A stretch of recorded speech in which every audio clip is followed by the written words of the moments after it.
Ta foi et ta fortune par Neville Goddard. Chapitre 11. Noël.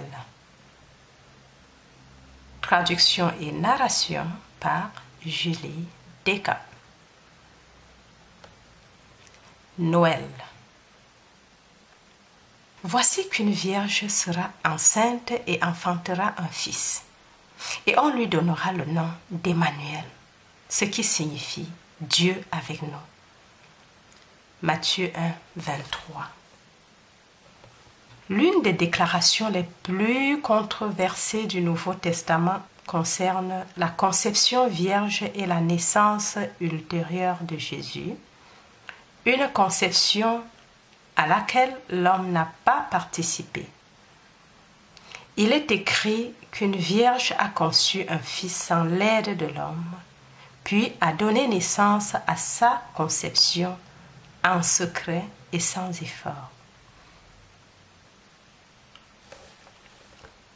C'est le fondement sur lequel repose toute la chrétienté. Le monde chrétien est invité à croire à cette histoire, car l'homme doit croire à l'incroyable pour exprimer pleinement la grandeur qu'il est.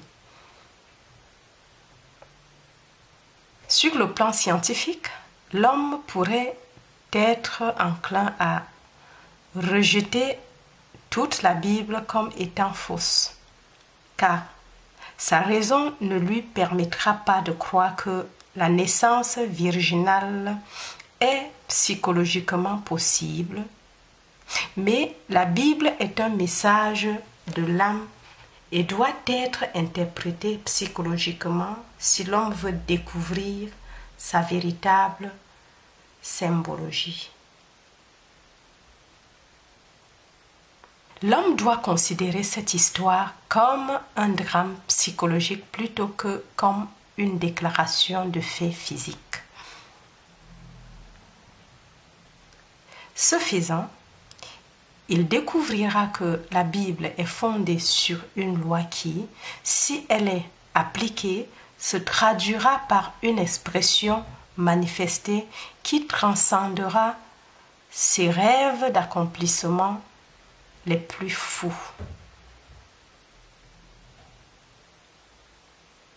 Pour appliquer cette loi de l'expression de soi, l'homme doit être éduqué dans la croyance et discipliné pour se tenir sur la plateforme que toutes choses sont possibles à Dieu.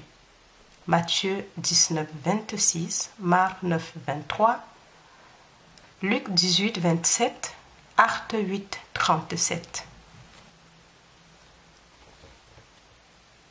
Les dates dramatiques marquantes du Nouveau Testament, à savoir la naissance, la mort et la résurrection de Jésus, ont été chronométrées et datées pour coïncider avec certains phénomènes astronomiques.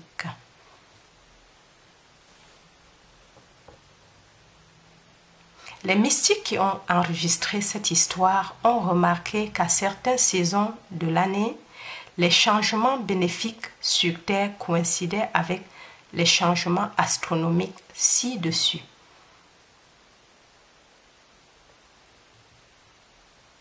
En écrivant ce drame psychologique, ils ont personnifié l'histoire de l'âme comme la biographie de l'homme.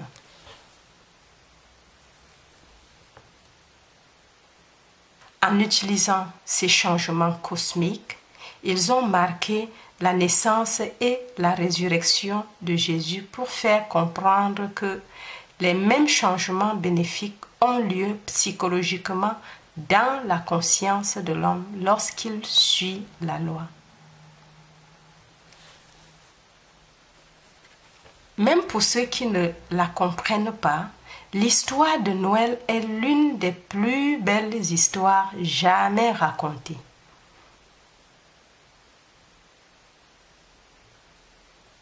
Lorsqu'elle se déroule à la lumière de sa symbologie mystique, elle se révèle être la véritable naissance de toutes les manifestations du monde.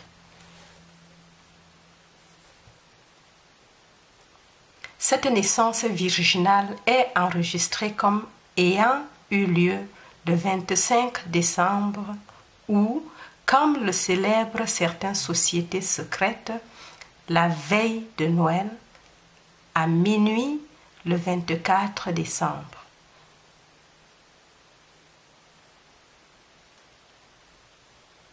Les mystiques ont établi cette date pour marquer la naissance de Jésus parce qu'elle était conforme aux grands bienfaits terrestres que ce changement astronomique signifie. Les observations astronomiques qui ont incité les auteurs de ce drame à utiliser ces dates ont toutes été faites dans l'hémisphère nord. Ainsi, d'un point de vue astronomique, l'inverse serait vrai si on les observait depuis les latitudes sud. Encore. Les observations astronomiques qui ont incité les auteurs de ce drame à utiliser ces dates ont toutes été faites dans l'hémisphère nord. Ainsi, d'un point de vue astronomique, l'inverse serait vrai si on les observait depuis les latitudes sud.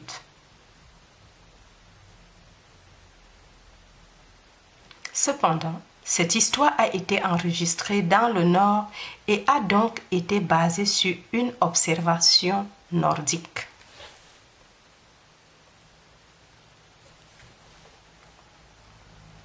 L'homme a très tôt découvert que le soleil jouait un rôle très important dans sa vie, que sans lui, la vie physique telle qu'il la connaissait ne pouvait pas exister.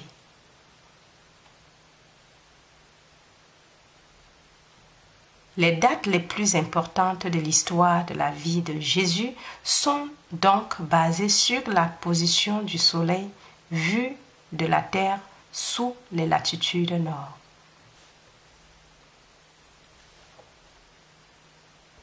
Après que le soleil ait atteint son point culminant dans les cieux en juin, il tombe progressivement vers le sud, emportant avec lui la vie du monde végétal, de sorte qu'en décembre, presque toute la nature est apaisée.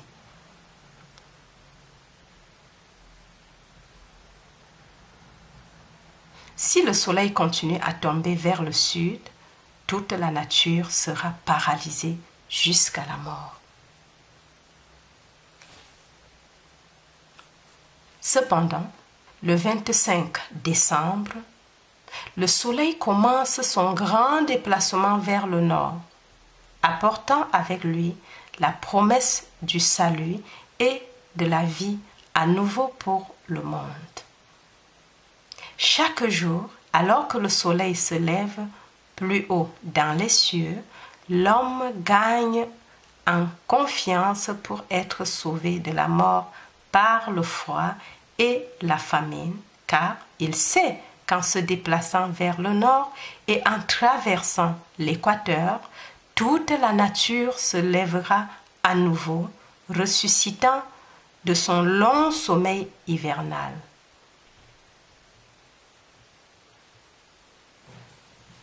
Notre jour se mesure de minuit à minuit et comme le jour visible commence à l'est et se termine à l'ouest, les anciens disaient que le jour naissait de cette constellation qui occupait l'horizon oriental à minuit.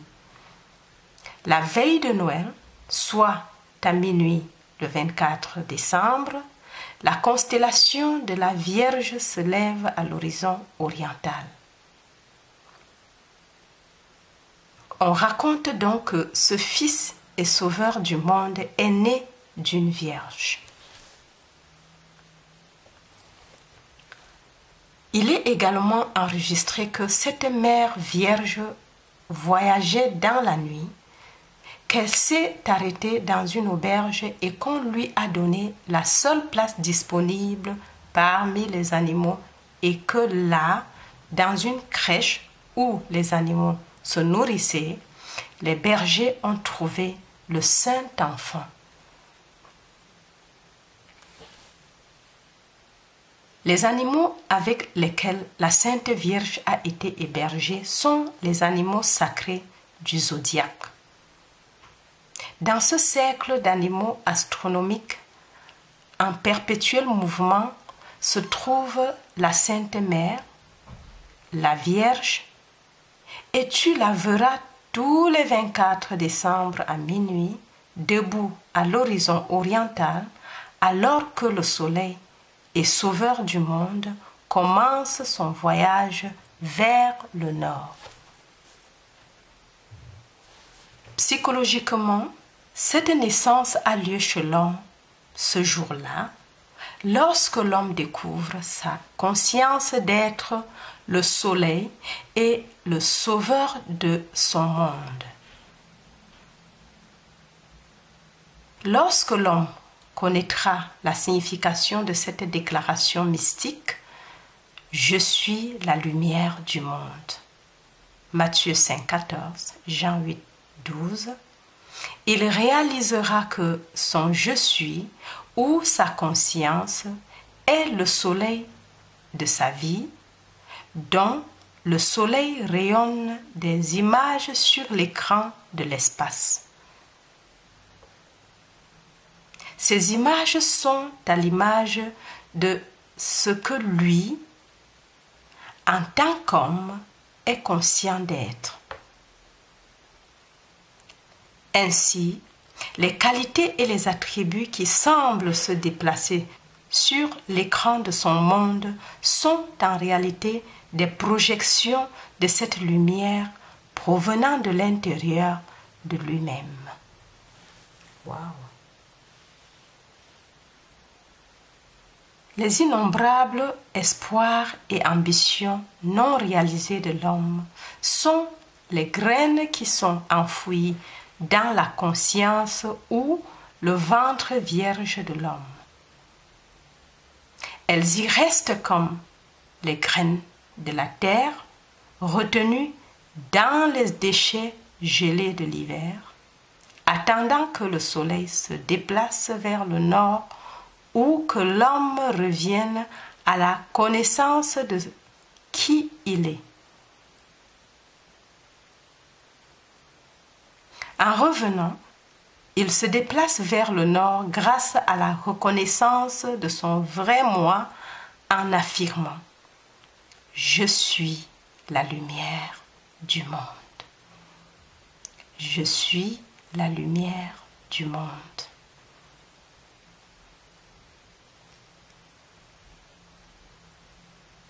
Lorsque l'homme découvrira sa conscience ou que « Je suis » pour être Dieu, le sauveur de son monde, il sera comme le soleil dans son passage vers le nord. Toutes les pulsions et ambitions cachées seront alors réchauffées et stimulées à la naissance par cette connaissance de son vrai moi.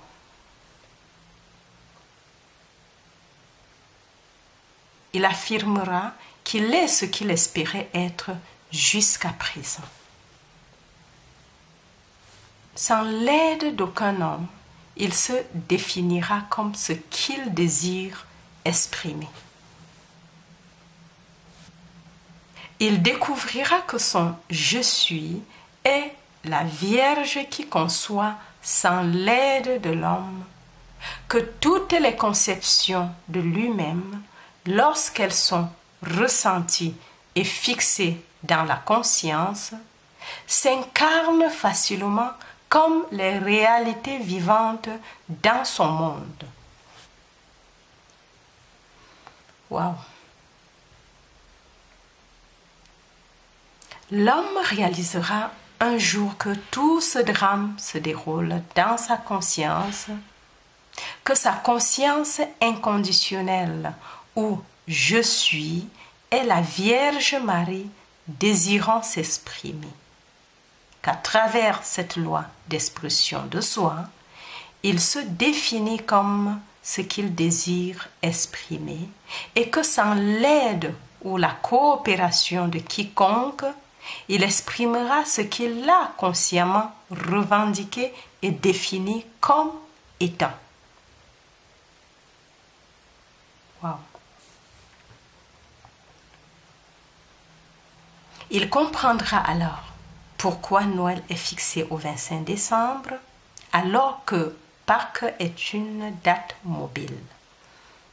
Pourquoi sur la conception vierge se repose toute la chrétienté. Que sa conscience est le ventre vierge où l'épouse du Seigneur, recevant des impressions en tant qu'auto-imprégnation et ensuite, sans l'assistance, incarnant ces impressions comme les expressions de sa vie. Encore. Il comprendra alors pourquoi Noël est fixé au 25 décembre, alors que Pâques est une date mobile. Pourquoi sur la conception vierge repose toute la chrétienté. Que sa conscience est le ventre vierge où l'épouse du Seigneur, recevant des impressions en tant qu'auto-imprégnation, et ensuite, sans assistance, incarnant ces impressions comme les expressions de sa vie. Waouh! Waouh, quel bon message. J'ai jamais compris Noël comme ça. Il y a tellement de discussions sur le 25 décembre. Je ne sais pas si toi tu le vois comme moi, mais on a toujours dit que ce n'était pas la vraie date. Jésus n'est pas né en décembre, il y a l'hiver, il y a ceci, il y a cela, les animaux. Mais c'est parce que c'était des images symboliques. Waouh, waouh, waouh, waouh, waouh, waouh, waouh, quelle révélation aujourd'hui. Waouh, waouh, merci neveu. De m'ouvrir la conscience pour comprendre la vraie Noël, la vraie signification du 25 décembre et toute autre chose, décembre fixe, Pâques mobile. Merci pour m'avoir écouté jusqu'à la fin. Merci également pour ton like et ton commentaire constructif qui sont très encourageants. Pense également à t'abonner dès maintenant et le faisant, n'oublie pas d'activer la cloche afin de ne rater aucune publication. Enfin, n'oublie pas de partager l'enseignement avec les personnes que tu aimerais bien voir grandir spirituellement. Au revoir et à bientôt. Bye bye.